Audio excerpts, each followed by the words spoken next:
నూకలో మనం చల్లాం కదా నూకలో broken rice swapped in our paddy fields. See the result, how the growth, healthy growth, a healthy growthing plant. ఒకసారి count చేద్దాం నూకలు చల్లిన తర్వాత ఎన్ని ఉన్నాయి. 1 2 3 4 5 6 7 8 9 10 11 12 13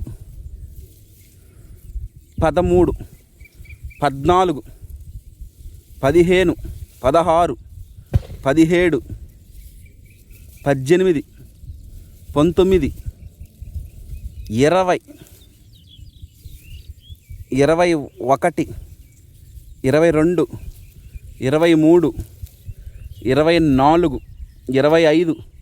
24 25 26 27 28 29 31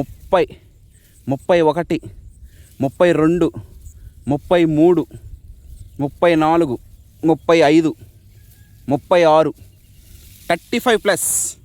యావరేజ్గా చూసుకున్నట్లయితే ఏ దుబ్బ శాతం ఎత్తుకున్నా కూడా 30+ కన్ఫామ్గా ఉంటుంది.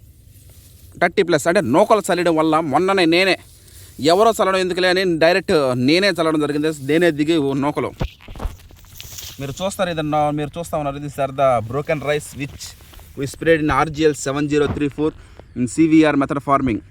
మట్టి ద్రావణాల స్ప్రేయింగ్లు ఆల్రెడీ మీరు చూసే ఉంటారు. కాబట్టి నూకలు చల్లడం వల్ల ఒక ఎకరాకి 100 kgs మనం చల్లుకోవాలా. స్వాపింగ్ బ్రోకెన్ రైస్, ఇది నూకలు చల్లడం ఓ మహాశక్తి, CVR శక్తి. Thank you.